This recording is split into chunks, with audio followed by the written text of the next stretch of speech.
Hello day students, नमस्कार। Yaduvanshi study point 2.0 में आपका स्वागत है। आज हम क्लास 9th एनसीईआरटी मैथमेटिक्स 2023-24 के लिए चैप्टर 7 त्रिभुज ट्रायंगल्स के एक्सरसाइज 7.1 को करने से पहले हम त्रिभुज के बारे में जानकारी देंगे।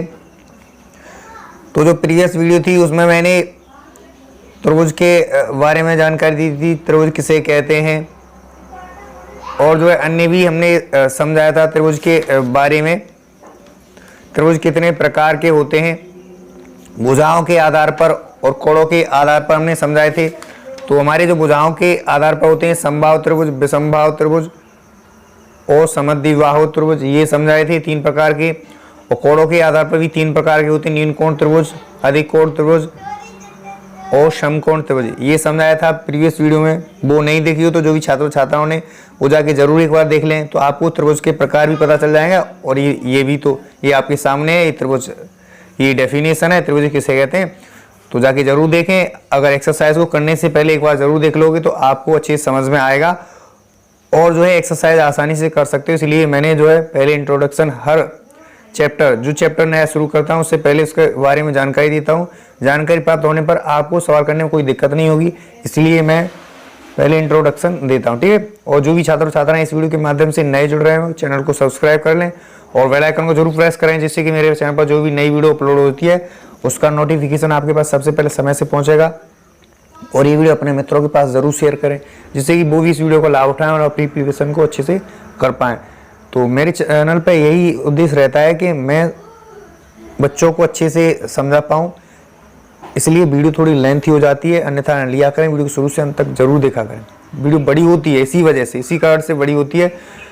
मैं ये नहीं कि जो है वीडियो को जल्दी जल्दी करवा के छोटी और चला गया, मतलब समझाया नहीं।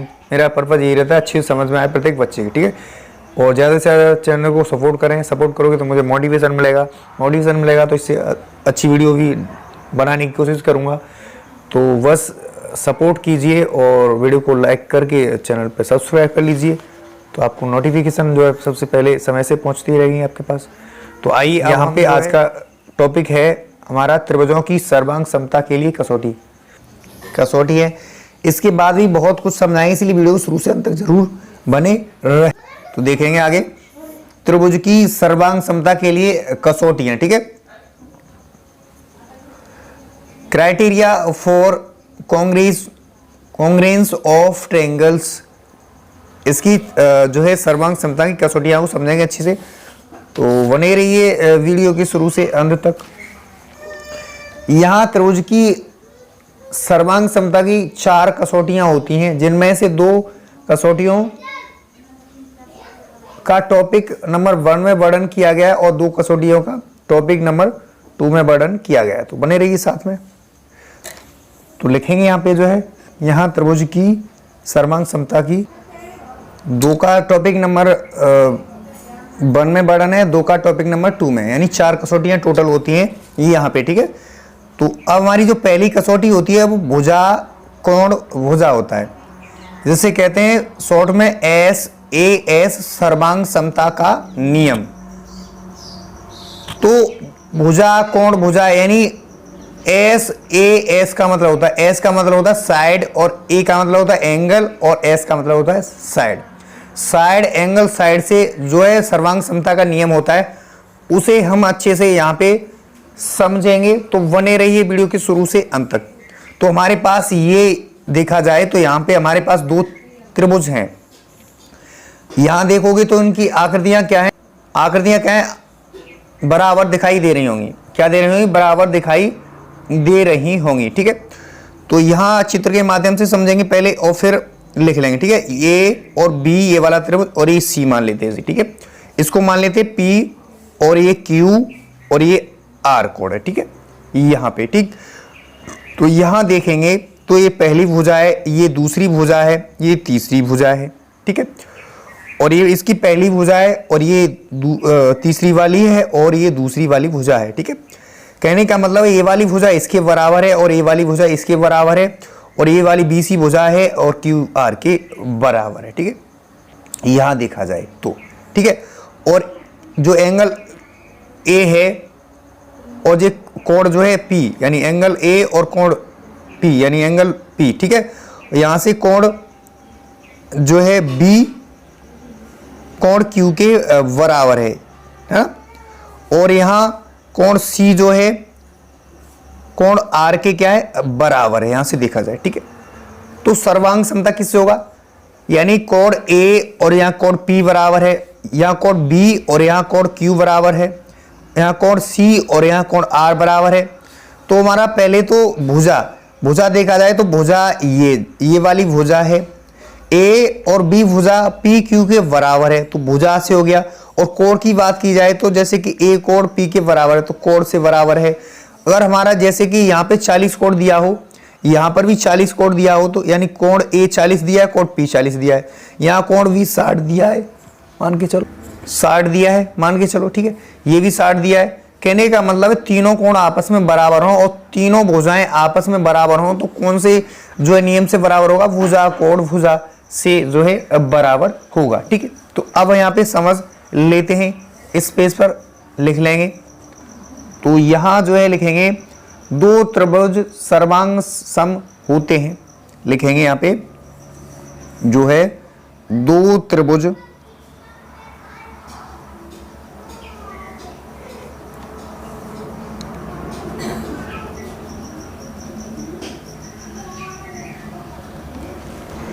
यहां देखा जाए तो कह रहा है कि दो त्रिभुज सर्वांग सम होते हैं यदि एक त्रिभुज की दो भुजाएं तथा उनके अंतर्गत कोण दूसरे त्रिभुज की दो भुजाएं और उनके अंतर्गत कोणों के बराबर हों। कहने का मतलब है कि जो त्रिभुज ABC है उसकी दो भुजाएं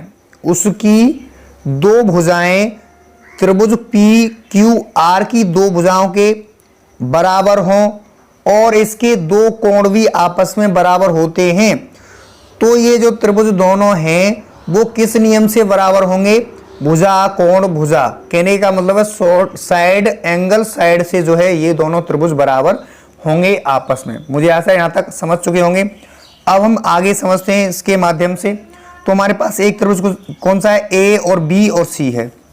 पहला त्रिभुज क्या है, त्रिभुज AB और C है तथा त्रिभुज PQR में देखेंगे तो यहां हमारे पास ये त्रिभुज है। यदि जो है भुजा A और B भुजा PQ के क्या है बराबर है और कोण A और कोण P के बराबर है और A और C भुजा P और R के बराबर है, तब देखेंगे।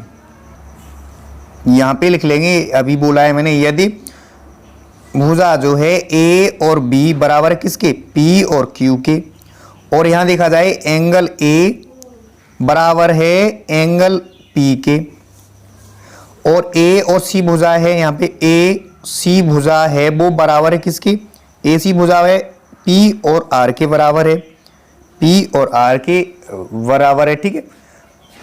अथवा देखेंगे A और C भुजा है,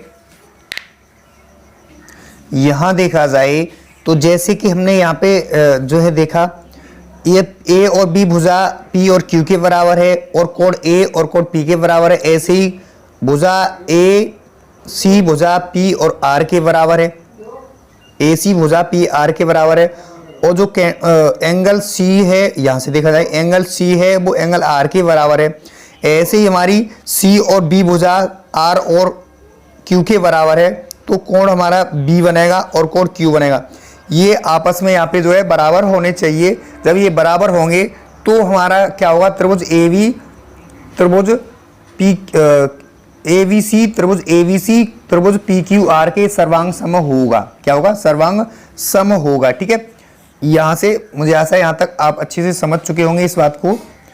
तो लिखेंगे यहाँ पे जो है, तब त्रिभुज ABC त्रिभुज A और B और C जो है सर्वांग सम होगा त्रिभुज P और Q और R के। यहाँ देखा जाए तो ये सर्वांग सम का चिन्ह है, एक बराबर का चिन्ह लगा करके ये टेढ़ा सा चिन्ह लगा देते हैं, तो ये वाला चिन्ह सर्वांग सम का चिन्ह होता है। ठीक है, यहां देखा जाए तो त्रिभुजों के सर्वांग सम होने के लिए यह महत्वपूर्ण, बहुत महत्वपूर्ण है कि समान भुजाओं के अंतर्गत बने कोण समान हो। जो समान जो है भुजाएं हैं उनके जो अंतर्गत कोण बने हुए हैं, जैसे कि हमने ये वाली भुजाएं बताई थी, ये वाली भुजा इसके समान बताई थी और ये वाला कोण इसके समान होगा, बराबर होगा, और ये वाली भुजा इसके समान यानी ए सी और पी और आर के समांतर बताई थी। तो जो हमारा कोण बनना था यहाँ पे, जैसे कि कोण सी और कोण आर के बराबर हो, ऐसे ही सी और वी बराबर हो, ये इसके बराबर हो, तो ये कोण अंदर वाले बन रहे हो वो आपस में बराबर हो, दो कोण और दो भुजाएं आपस में बराबर हो दोनों त्रिभुजों की आपस में, तो वो सर्वांग सम कहलाते हैं। ठीक है, आगे यहाँ पे लिख लेंगे भाषा को, तो लिखेंगे त्रिभुजों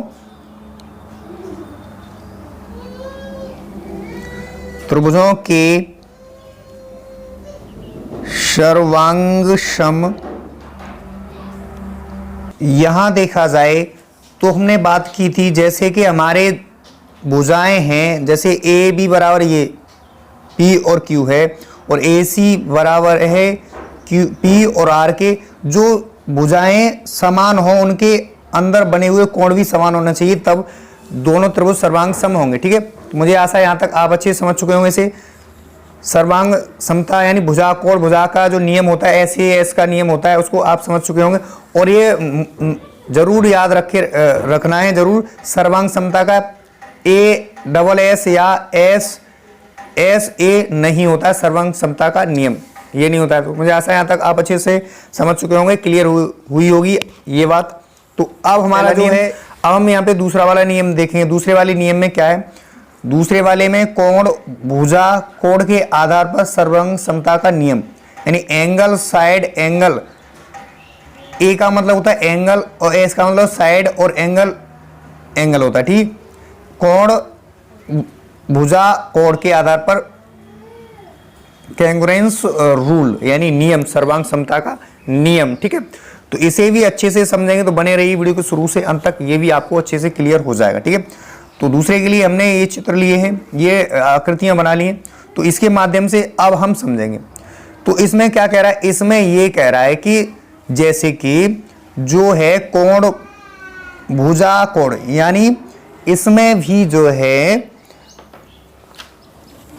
त्रिभुज सर्वांग सम कम होंगे जब दो त्रिभुज सर्वांग सम होंगे यदि त्रिभुज के दो कोण और उनके अंतर्गत भुजाएं जो हैं दूसरे त्रिभुज के दो कोण और उनके अंतर्गत भुजाओं के क्या है, बराबर हो। ठीक है, ये स्थिति यहाँ पे फॉलो कर रही है। ठीक है, और इस वाले नियम में यहाँ पे समझें, ये वाला नियम था, इसमें क्या था, इसमें था कि दो भुजाएं, यहाँ पे दो भुजाएं दे रखी, इसकी दो भुजाएं दूसरे एक त्रिभुज की दो भुजाएं दूसरे त्रिभुज के बराबर हों और अंतर्गत जो कोण बने हुए हैं वो बराबर हों, तो ये इस वाले नियम से सर्वांग सम होगा। ठीक है, त्रिभुज। ठीक है, अब यहाँ पे बात आई है कोण भुजा कोण की बात, तो यहाँ जो होगा, यहाँ पे दो कोण एक त्रिभुज, जैसे कि ये वाला त्रिभुज है, हम यहाँ पे इसको भी मान लेते हैं। ठीक है, इसको भी नाम दे देते हैं, इसको भी हम A नाम देते हैं और B देते हैं और ये C दे देते हैं और इसको P और Q और R। यहाँ से आपको अच्छे से क्लियर हो जाएगा इस चित्र के माध्यम से है, तो बने रही वीडियो के माध्यम से। तो यहाँ पे जो है ये इसको मानेंगे जो है वन भुजा, ये एक है, ये दूसरी वाली है, ये तीसरी वाली है। ठीक है, ऐसे ही मान लेंगे, जैसे पहले माना था वैसे ही मान लेंगे यहाँ पर भी। तो यहाँ देखा जाए तो जो कोण B है वो कोण Q के बराबर होना चाहिए, है ना, ये वाला एंगल इसके बराबर होना चाहिए। ठीक है, ये एंगल इसके बराबर होना चाहिए। ठीक है, कहने का मतलब ये है कि इसमें क्या है, दो कोण यानी दो त्रिभुज, मैंने बताया दो त्रिभुज सर्वांग सम होते हैं यदि एक त्रिभुज यानी इस वाले त्रिभुज के दो कोण और उनके अंतर्गत जो भुजाएं हैं, कोणों के अंतर्गत, जैसे कि ये वाला कोण इसके बराबर, ये वाला कोण इसके बराबर हो, तो जिसके अंतर्गत दो भुजाएं हो, ये वाले त्रिभुज के अंतर्गत जो भुजाएं हैं उनकी भुजाओं, जो भुजाएं जितनी हैं उनका ये वाला त्रिभुज बराबर हो। ठीक है, कहने का मतलब ये 40 का है कोण तो ये भी 40 का हो, और ये 50 का है तो ये भी 50 का होना चाहिए। जैसे कि ये वाली भुजा ए और बी भुजा जैसे 6 सेंटीमीटर की है तो ये भी भुजा 6 सेंटीमीटर की होनी चाहिए। जैसे कि ए सी भुजा हमारी 5 सेंटीमीटर की है तो पी और आर जो भुजा है 5 सेंटीमीटर की होनी चाहिए। तब जो है ये सर्वांग सम किस नियम से होगा, ये कोण भुजा कोण यानी एस सर्वांग समता नियम से जो है ये दोनों त्रिभुज क्या होंगे, बराबर होंगे आपस में, एंगल साइड एंगल से। ठीक है, तो मुझे ऐसा यहाँ तक आप अच्छे से समझ चुके होंगे इस बात को। ठीक है, तो इसी बात को हम यहाँ पे लिख लेते हैं, जो हमने यहाँ से चित्र के माध्यम से समझाया है इसी को हम यहाँ पे लिख लेंगे, फिर अच्छी से समझ में आ जाएगा। ठीक है, एक तरह से डेफिनेशन मान लो इसकी कोण भुजा कोण की सर्वांग समता की। ठीक है, तो यहाँ पे लिखते हैं इसे, देखेंगे त्रिभुज सर्वांग सम होते हैं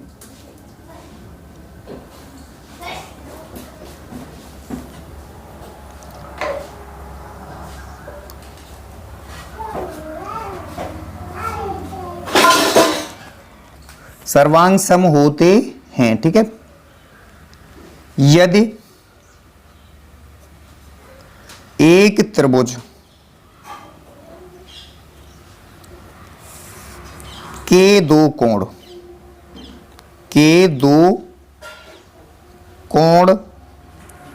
और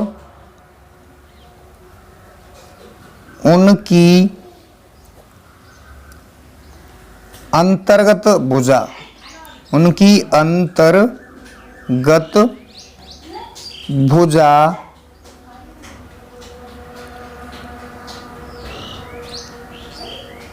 दूसरे त्रिभुज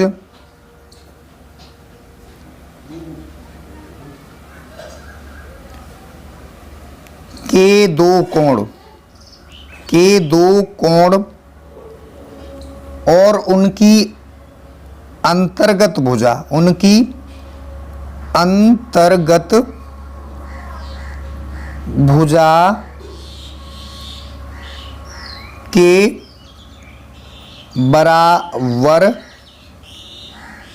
हो, तब ये त्रिभुज जो है इस वाले नियम से सर्वांग सम होंगे।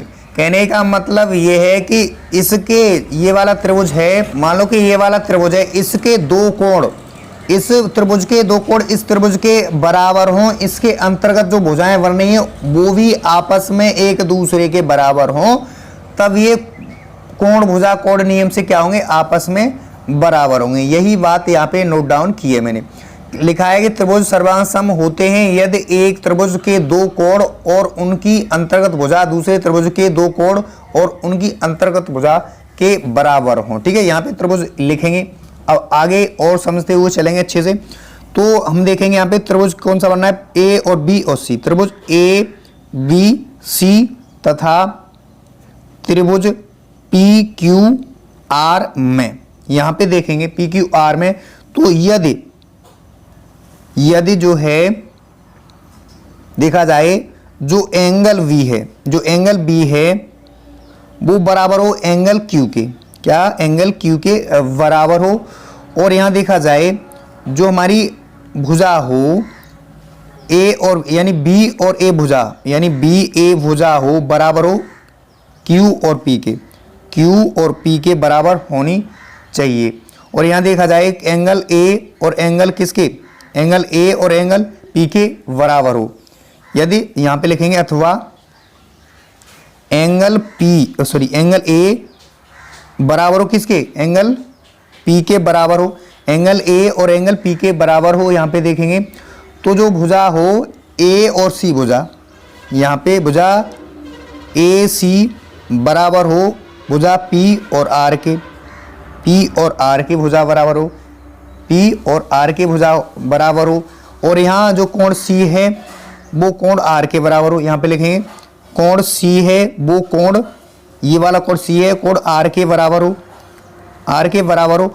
और भुजा हमारी यहाँ से देखा जाए भुजा सी और बी, भुजा यहाँ से इस वाले एंगल की, यहाँ से देखा जाए तो इस वाले एंगल की भुजा ये आ रही है। ठीक है, सी और बी, सी और बी जो भुजा है सी बी बराबर हो किसके, आर और क्यू के, आर और क्यू के बराबर हो, आर और क्यू के बराबर हो। तो जो हमारा वो त्रिभुज होंगे तब लिखेंगे, तब त्रिभुज जो है त्रिभुज ए और बी और सी सर्वांग सम, सर्वांग सम के लिए एक बराबर का चिन्ह लगाते हैं और ये टेढ़ा सा चिन्ह कर देते हैं, ये सर्वांग सम का चिन्ह ही होता है। त्रिभुज ए बी सी त्रिभुज किसके बराबर होगा? त्रिभुज ए बी सी त्रिभुज पी क्यू आर के क्या होगा? पी क्यू आर के बराबर होगा। और किस नियम से होगा? ये नियम से होगा कोण भुजा कोण, यानी एंगल साइड एंगल से क्या होगा? बराबर होगा। सर्वांग समता नियम से ये बराबर होगा। मुझे आशा है यहां तक आप अच्छे से समझ चुके होंगे इस बात को। तो अब हम आगे लिखेंगे। तो हमें जो दिया है यह नियम भी निम्नलिखित तरीकों से सिद्ध किया जा चुका है, ठीक है। अगर हम यहां पे देखेंगे, जैसे कि दिया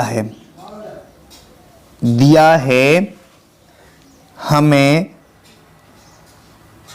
दो त्रिभुज, यानी दो त्रिभुजों की बात की जा रही है, त्रिभुज ए और बी और सी तथा त्रिभुज पी क्यू आर दिए गए हैं, ऊपर दिए गए हैं दोनों त्रिभुज, जिसमें कोण बी कोण क्यू के क्या है?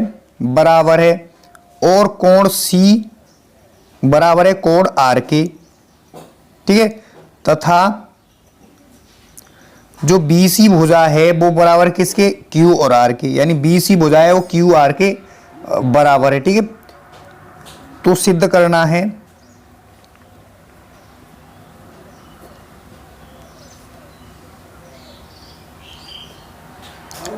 यहां सिद्ध करना है क्या? यहां ये सिद्ध करना है कि त्रिभुज ए बी सी सर्वांग सम जो है त्रिभुज पी क्यू आर के है या नहीं, ये सिद्ध करना है, ठीक है। तो यहां क्या है? तीन स्थितियां संभव होती हैं। उपपत्ति की यहां कितनी स्थितियां संभव होती हैं? उपपत्ति की यहां तीन स्थितियां संभव हैं। तीन स्थितियां संभव है। यहाँ पे क्या है? तीन स्थितियां संभव है। तो यहाँ पे स्थिति नंबर पहले को देखेंगे। तो अब हम, मुझे ऐसा यहाँ तक आप अच्छे से समझ चुके होंगे। जो दूसरा वाला जो नियम है वो कोण भुजा कोण के आधार पर नियम है, एंगल साइड एंगल के आधार पर हमने ये समझाया था, ये इसका डायग्राम था। यानी जो त्रिभुज के दो कोण, ये इस त्रिभुज के दो कोण इस त्रिभुज के बराबर हों और इसकी अंतर्गत जो भुजाएं बनी हों वो आपस में बराबर हों। जैसे कि हमने बात की थी, जैसे यहाँ पे देखा जाए तो कोण बी और कोण क्यू के बराबर, यानी ये 40 का है, ये भी 40 का होना चाहिए। और ए वाली भुजा बी और ए यहाँ पे बन रही थी, बी और ए भुजा और क्यू और पी भुजा बन रही थी। ये वाली 5 सेंटीमीटर की होनी चाहिए, ये वाली भी 5 सेंटीमीटर की होनी चाहिए, ये 40 अंश का होना चाहिए, ये भी 40 अंश का होना चाहिए, ठीक है। और जो हमारा कोण ए है ये 50 का होना चाहिए, ये 50 का होना चाहिए। और ये ए सी भुजा है ये 3 सेंटीमीटर की, और पी आर भुजा 3 सेंटीमीटर की होनी चाहिए, तब जो है बराबर होगा, ठीक है। आगे कह रहा है कि कोण सी, ये वाला कोण 60 का होना चाहिए, ये भी 60 का होना चाहिए। और सी और बी भुजा और ये भुजा आपस में बराबर, यानी 4 की ये होनी चाहिए, 4 की सेंटीमीटर ये होनी चाहिए, तब ये वाला जो त्रिभुज होंगे ये दोनों त्रिभुज कोण भुजा कोण के नियम से सर्वांग सम होंगे। यही समझना है, यही आगे आएगा सर्वांग समता के नियम के आधार पर, ठीक है। तो बने रही वीडियो को शुरू से अंत तक, आपको अच्छे से समझा देंगे, एक एक पॉइंट समझ में आ जाएगा। तो यहाँ के लिए जो 3 स्थितियां हैं उनको समझ लेते हैं। पहले में यहाँ पे देखेंगे तो हमारे पास स्थिति नंबर पहली है, ठीक है। जब यहाँ देखेंगे, जब भुजा जो है, जब यहाँ देखेंगे, यहाँ इसको भी मान लेते हैं, ए नाम दे देते हैं, और इसको बी भुजा और इस सी कोण दे देते हैं, और इसको पी और इसको क्यू कोण और इसको आर कोण नाम दे देते हैं, ठीक है। और ये वाला ये और इसके बराबर दे देते हैं, ठीक है, कोण बी और ये कोण क्यू, ठीक है, ये हो जाएगा, ठीक है। यहाँ तक समझो। अब देखेंगे जब भुजा, जब ए बी भुजा जो है पी और क्यू के क्या है? बराबर है, पी और क्यू के बराबर है, तब जो है त्रिभुज ए और बी और सी तथा त्रिभुज पी और क्यू आर में, ये हमारे पास त्रिभुज हैं, ए और बी सी है और पी और क्यू आर है, ये दो त्रिभुज हैं हमारे पास, ठीक है।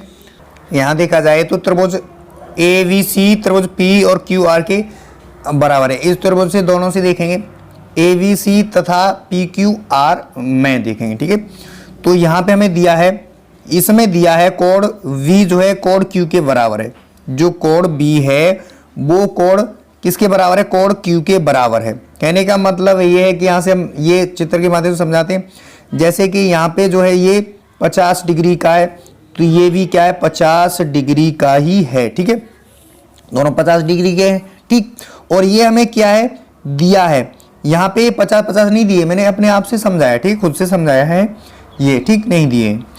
और जैसे कि हमारी अगर ये वाला ये इसके बराबर है, तो हमारी जो भुजा B और A है, जो भुजा सॉरी यहाँ से देखा जाए तो भुजा B और C है। ये वाली भुजा BC भुजा है किसके? Q और R के। Q और R के बराबर भुजा बराबर है। ठीक है, यहाँ से देखें कोण ये वाला बनना है। ठीक है, ये वाला कोण बात हो रही है कोण B की और कोण Q की बात हो रही है, तो ये वाली भुजा इसके बराबर हुई और ये वाली भुजा इसके बराबर हो। ठीक है, तो ये बराबर होना चाहिए। जैसे कहने का मतलब ये है कि 4.3 होना चाहिए और 4.3 वाली भुजा और 4.3 ये वाली भुजा होना चाहिए। मैं अपने आप से खुद से समझा रहा हूँ, आपको अच्छे समझ में आएगा ऐसे, इस प्रकार से। ठीक है, ऐसे ही हमारे जो क्वेश्चन में ऐसे ही आते हैं सवाल। ठीक, तो यहाँ पे जो दिया है, इसलिए जो होगा, इसलिए जो है त्रिभुज A और B और C सर्वांग सम होगा त्रिभुज जो है P और Q और R के। P और Q के R के सर्वांग सम होगा। ये किससे होगा? ये हमारा होगा S और A और S सर्वांग समता नियम से होगा। ये सर्वांग समता नियम कौन से होगा? ये सर्वांग समता S यानी साइड एंगल साइड, यानी इसमें साइड एंगल साइड से जो है क्या होगा? सर्वांग सम, यानी भुजा कोण भुजा के नियम से ये क्या होंगे? दोनों आपस में सर्वांग सम होंगे। ठीक है, जैसे कि ये वाला कोण इसके बराबर होना चाहिए और ये वाली भुजा इसके बराबर होना चाहिए और ये वाली भुजा इसके बराबर होना चाहिए तब। जैसे कि यहाँ देखा जाए ए बी भुजा, यहाँ देखा जाए जब हमारी ए बी भुजा ये वाली मान लो ए बी भुजा और पी क्यू के बराबर है। ठीक है, जब ए बी भुजा पी क्यू के बराबर है, ये दिया है उसमें। ठीक, स्थिति नंबर फर्स्ट में। ठीक है, तो त्रिभुज दोनों को देखेंगे। अब कोण बी और कोण क्यू बराबर है, ये वाला इसके बराबर है। ठीक है, और जो बी सी भुजा ये वाली भुजा इसके बराबर होना चाहिए, तब जो ये कोण होगा, जो त्रिभुज होगा ए बी सी वो सर्वांग सम होगा पी क्यू आर के। कौन से नियम से? एस ए एस नियम से, यानी साइड एंगल साइड, यानी भुजा कोण भुजा के आधार पर सर्वांग सम होगा। ठीक है, तो स्थिति नंबर पहली आपको अच्छे समझ में आई होगी। अब हम स्थिति नंबर दूसरे को समझाएंगे। तो आप सभी छात्र और छात्राएं वीडियो को शुरू से अंत तक जरूर बने रहें, जिससे कि ये भी स्थिति आपको समझ में आ जाए। इससे पहले मैंने स्थिति नंबर पहले को समझाया है, तो यहाँ पे स्थिति नंबर 2 है और यहाँ देखेंगे तो ये इसके चित्र हैं, ये इसके चित्र दिए गए हैं। अगर चित्र को देखोगे गौर से तो यहाँ देखा जाए तो ये वाला त्रिभुज जो है इससे क्या है? बड़ा है। तो हम इस वाले त्रिभुज को मान लेते हैं ए बी और सी मान लेते हैं, इसको मान लेते हैं पी और क्यू और आर नाम दे देते हैं। ठीक है, यहां देखा जाए तो ये वाली भुजा इसके बराबर है और जो कोण बी है वो कोण क्यू के बराबर है। लेकिन यहां देखा जाए तो जो ए और बी भुजा है वो पी क्यू के बराबर नहीं है, इसलिए बराबर करने के लिए हम यहाँ पे जो है एक बिंदु मान लेंगे। यहाँ पे जो है एक अन्य बिंदु मान लेंगे, यहाँ पे जो है अन्य बिंदु मान लेंगे, इसको मान लेंगे एस। क्या करेंगे? इसको मान लेंगे एस, क्योंकि हमें जो है त्रिभुज को इस त्रिभुज के बराबर बनाना है।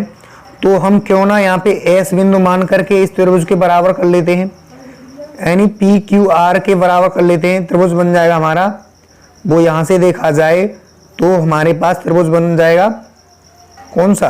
त्रिभुज बन जाएगा एस बी सी बराबर किसके हो जाएगा? यानी सर्वांग सम हो जाएगा पी क्यू आर के। और ये जो स्थिति है वो कोण भुजा कोण सर्वांग समता के नियम की स्थिति नंबर 2 है। स्थिति 3 है इसमें, पहले को मैंने समझाया है और दूसरे को समझा रहे हैं। ठीक है, तो कोण भुजा कोण का मतलब एंगल, साइड एंगल अंग्रेजी में कहते हैं। ठीक है, तो यहाँ देखेंगे तो अब देखा जाए तो यहाँ तुलना करेंगे तो त्रिभुज जो है देखा जाए तो त्रिभुज जो है यहाँ देखा जाए ए वी सी किससे बड़ा है, पी क्यू आर से। लेकिन यहाँ देखा जाए अगर भुजा की बात करें तो ये वाली भुजा इसके बराबर है, लेकिन ये कोण भी इसके बराबर है, और लेकिन ए वी भुजा जो है पी क्यू से क्या बड़ा है। तो इसको यहाँ पे लिख लेंगे, जब लिखेंगे जब ए बी रेखा किससे बड़ी हो, पी क्यू से, पी क्यू से बड़ी है, जब ए वी रेखा है पी क्यू से बड़ी है, तब हमने क्या किया, इसको बराबर करने के लिए हमने क्या किया, जो ए वी रेखा है उस पर हमने एस बिंदु लिया। ठीक है, लिखेंगे तब ए वी पर बिंदु एस लेते हैं। इस प्रकार जो है यहां देखें तो एस वी बराबर हो जाएगा पी क्यू के। ठीक है, जब बिंदु ले लेंगे तो ये बराबर हो जाएंगी दोनों रेखाएं। ठीक है, अब हमारे पास जो त्रिभुज बन के तैयार हुआ, एक तो बना एस बी सी और दूसरा ना पी क्यू आर, तो है ही हमारे पास, इसके बराबर इसको किया है। ठीक है, तो लिखेंगे अब त्रिभुज एस वी सी तथा त्रिभुज पी क्यू आर में, यहां से देखेंगे तो यहां क्या क्या दिया है, हमें दिया है जो एस वी भुजा है वो पी क्यू के क्या है, बराबर है। यहां लिख लेंगे जो एस वी भुजा है वो पी क्यू के क्या है, बराबर है। और यहां ये भी देखेंगे कोण बी कोण क्यू के बराबर है, ये भी लिख लेंगे कोण बी जो है कोण क्यू के क्या है, बराबर है, कोण क्यू के बराबर है। तो जो ये हमारा जो त्रिभुज दोनों सर्वांग सम होंगे किस नियम से होंगे, यहां देखें तो ये साइड यानी ये साइड है, यानी ये भुजा है और ये एंगल है और ये फिर साइड है, यानी साइड एंगल साइड से क्या होगा, ये सर्वांग सम होगा। ये साइड एंगल साइड ये हो गया और एंगल ये हो गया और साइड ये हो गया, तो साइड एंगल साइड से क्या होगा, सर्वांग सम होगा। यानी S V C P Q R के सर्वांग सम किससे होगा, साइड एंगल साइड से। ठीक है, तो यहां लिख लेंगे अतः त्रिभुज एस वी सी सर्वांग सम त्रिभुज पी आर क्यू के, पी आर क्यू के होगा, किसके, पी आर क्यू के होगा एस वी सी। और किससे होगा ये, सर्वांग सम नियम से, एस ए एस सर्वांग समता नियम से। कहने का मतलब है साइड एंगल साइड, भुजा कोण भुजा के नियम से सर्वांग सम होगा। यहां से ये समझा होगा, मुझे आशा है कि अच्छे से समझ चुके होंगे इस बात को कि किससे होगा, ये साइड एंगल साइड से जो है ये दोनों त्रिभुज सर्वांग सम होंगे। ठीक है, आगे देखते हैं, आगे देखेंगे तो जो है कोण जो है एस सी वी, कोण एस सी वी जो है बराबर किसके होगा, बराबर होगा पी आर क्यू के, कोण पी आर क्यू के। ठीक है, और ये किससे होगा, सी पी सी टी से होगा, सी पी सी टी से होगा। और हमें लेकिन दिया क्या गया है, यहां देखेंगे लेकिन दिया क्या है, ए वी सी, त्रिभुज ए वी सी बराबर पी क्यू आर के दिया गया है। क्या दिया है, यहां देखा जाए तो कोण ए वी सी किसके दिया गया, पी क्यू आर के दिया गया है। लिखेंगे यहां पे कोण ए वी सी बराबर किसके दिया है, कोण पी क्यू आर के क्या है, दिया है। ये चित्र में क्या है, ये दिया है यहां से। ठीक, अतः हमें क्या करना है, जो एस कोण एस बी सी बराबर क्या करना है, कोण जो है ए सी वी, कोण ए सी वी करना है, ए सी वी। ठीक है, जैसा यहां तक समझ चुके होंगे। यह संभव कब होगा, यह संभव होगा लिखेंगे यहाँ, यह संभव होगा कब, यदि जो S, A संगत हैं। जब S, A, बिंदु S और A क्या हो, बिंदु S A के क्या हो, संगत हो। जो S है A के संगत हो तब क्या है, यदि संभव होगा, यदि यह संभव होगा, यानी कब यह संभव होगा, यानी ये A V C P Q R के कब संभव होगा, जब संभव होगा जो है S, यदि S A के क्या है, संगत है तब। ठीक, तो लिखेंगे तब जो है एस बी बराबर है किसके, ए वी के। एस वी बराबर एक ए वी के बराबर पी और क्यू है।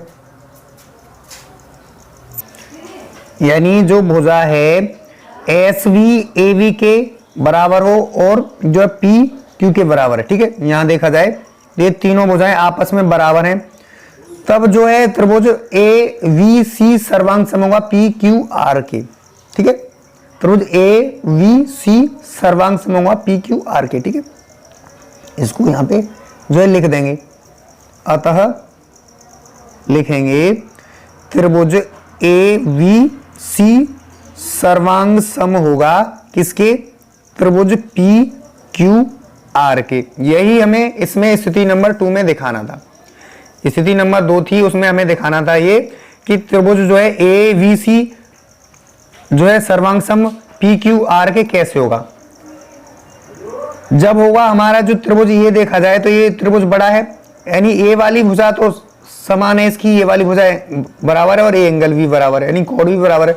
लेकिन ए वी भुजा इससे पी क्यू से क्या बड़ा है, तो हमने क्या किया यहाँ पे इसके बराबर करने के लिए हमें बराबर यहाँ पे पॉइंट ले लिया, इसको बिंदु एस मान लिया। एस मान करके हमने एक त्रिभुज ये बना लिया। ठीक है, फिर हमने इसको आगे सॉल्व किया, आगे किया तो आगे करने पर हमें जो है हमने यहाँ से ये सिद्ध कर दिया कि त्रिभुज जो ए बी सी है वो पी क्यू आर की क्या है, सर्वांग। स्थिति नंबर 3 में यही होगा। ठीक है, स्थिति नंबर 2 में हमारे सर्वांग सम थे, लेकिन स्थिति नंबर 2 में क्या है, यहाँ देखा जाए तो ये त्रिभुज इसको मान लेते हैं ए और बी मान लेते हैं, इसको सी मान लेते हैं, इसको पी और इसको क्यू और इसको आर मान लेते हैं। ठीक है, इसको आर मान लेते हैं। ठीक, यहां देखा जाए तो इसके बराबर यानी ए बी सी के बराबर करने के लिए यहां पे हम पॉइंट ले लेते हैं एम।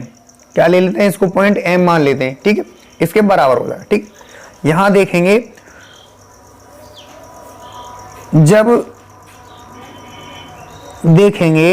जब पी क्यू भुजा ए वी से क्या है, बड़ी हो, यहां पे देखेंगे ए वी लिख लेंगे और बड़ा का जिस तरह मुंह पड़ जाता है वो बड़ी हो जाती है पी क्यू।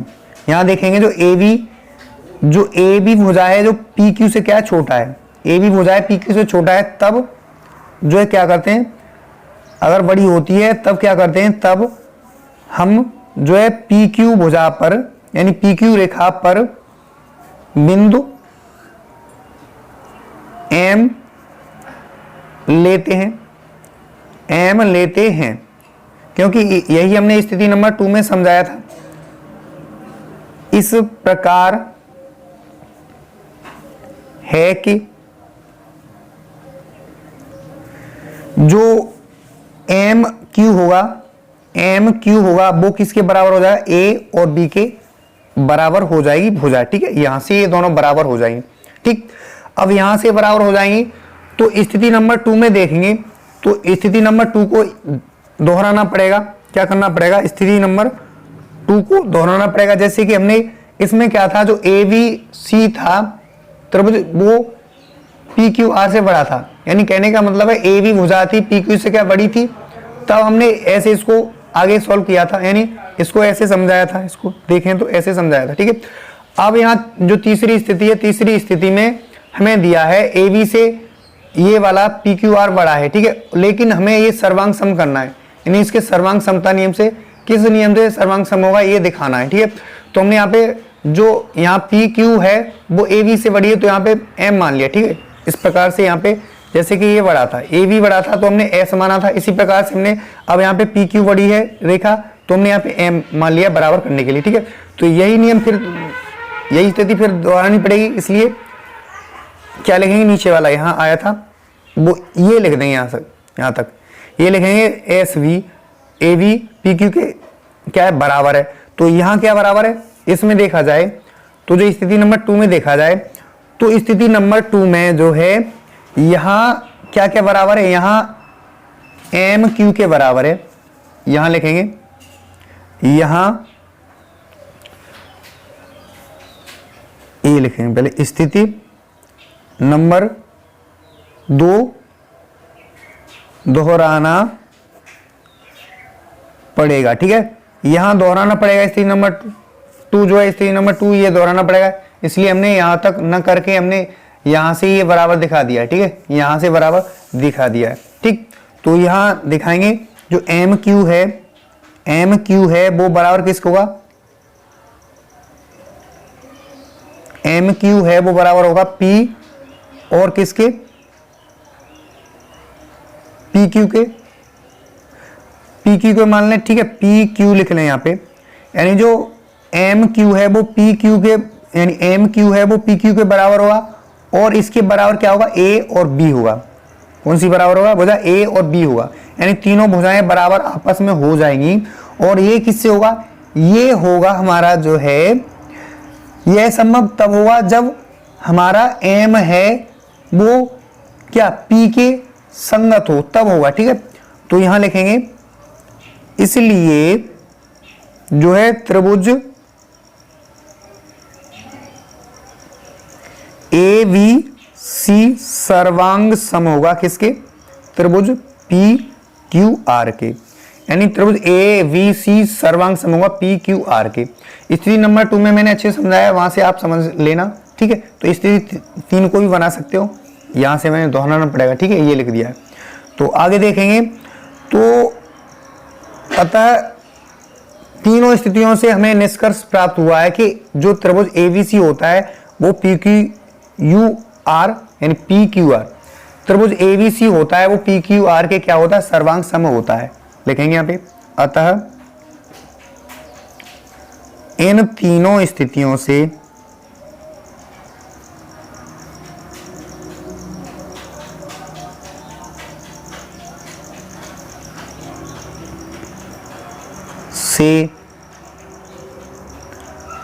हम निष्कर्ष प्राप्त करते हैं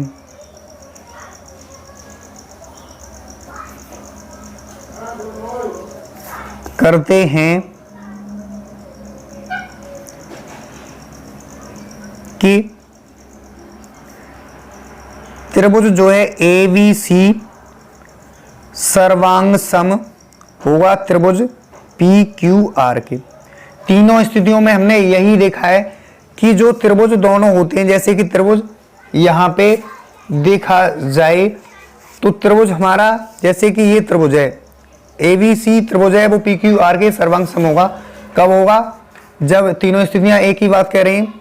तो हमने ये लिख दिया कि अतः इन तीनों स्थितियों से हम निष्कर्ष प्राप्त करते हैं कि त्रिभुज A B C P Q R के सर्वांग सम होगा। ये सर्वांग सम का चिन्ह है, ठीक है।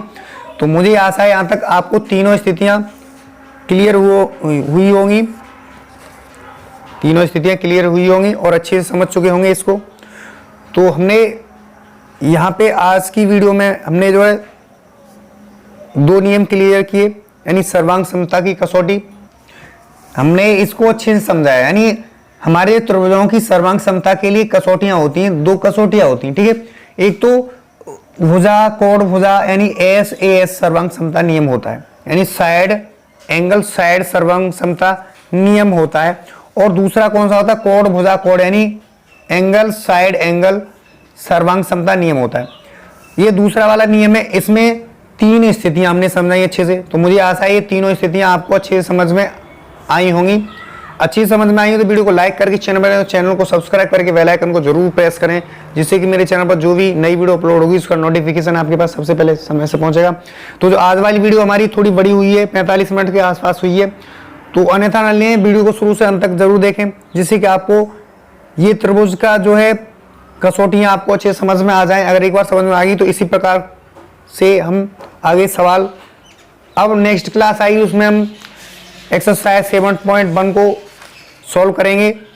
तो मेरा पर्पज़ यही रहता है कि एक्सरसाइज कराने से पहले जो चैप्टर नया शुरू होता है उसके बारे में कुछ बताऊं, उसके बारे में पता चल जाएगा तो आप सवालों को आसानी से हल कर सकते हो। इसलिए वीडियो थोड़ी बड़ी भी हो जाती है, अन्यथा न लिया करें, वीडियो शुरू से अंत तक जरूर रहा करें, ठीक है।